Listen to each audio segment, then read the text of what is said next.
ఆ గ్రంథాన్ని మాత్రము వాళ్ళు కింద పెట్టడం జరిగింది అన్నట్టు. అయితే అప్పుడు స్వామీజీ అక్కడే ఉన్నాడు అన్నట్టు.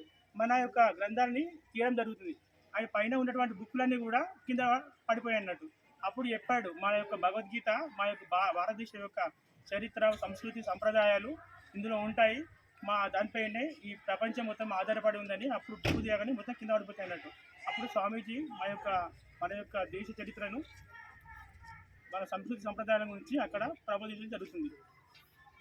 అదే ఉద్దేశంతో మేము 2005లో మా యొక్క వివేకానంద యువజన సంఘాన్ని స్థాపించడం జరిగింది కొంతమంది మిత్రులతోని.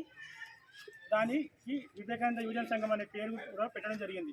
అలాగే ఎన్నో సేవా కార్యక్రమాలు కూడా మేము చేయడం జరుగుతుంది ప్రజల సహకారంతో, పెద్దల సహకారంతో.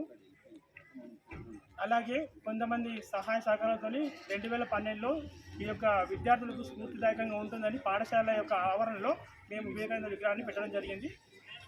కొన్ని సేవా కార్యక్రమాలు చేస్తూ ఉన్నాం మేము. అలాగే ముందు కూడా మాకు ఇలాగే తోడ్పాటు చేస్తూ ఉంటే మేము మరిన్ని అభివృద్ధి కార్యక్రమాలు చేస్తూ ఉంటాము. మా సేవా కార్యక్రమాలు విద్యార్థులు ముఖ్యంగా ఏంటంటే భారతీయ సంస్కృతి సంప్రదాయాలను పాటించాలి. ఆయన యొక్క చెప్పినటువంటి మాధవ సేవ, బలమే జీవనము, బలహీనత మరణం, ఇట్లాంటి ఎన్నో సూక్తులు, ప్రవచనాలు ఉన్నాయి. వాటిని మనం అందరం చదువుతూ పాటిస్తూ మనం ఆచారంలో పెట్టుకొని మన యొక్క గౌరవాన్ని, మన యొక్క ధర్మాన్ని పాటించాలని కోరుకుంటున్నాను. అలాగే ముఖ్య అతిథిగా చూసినటువంటి తాళ్ళపల్లి రాజశేఖర్ సార్ గారికి ముఖ్యంగా ఒక విన్నపం ఏమైందంటే, ఇక్కడ ఆ యొక్క విగ్రహం అనేది ఎండకు ఎండుతుంది, వర్షంకి తడుస్తుంది అన్నట్టు.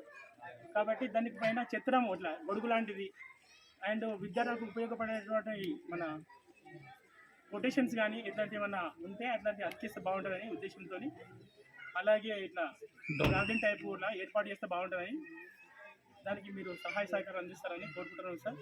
ఇంతటితో నా యొక్క ఉపన్యాసం ముగిస్తున్నాను.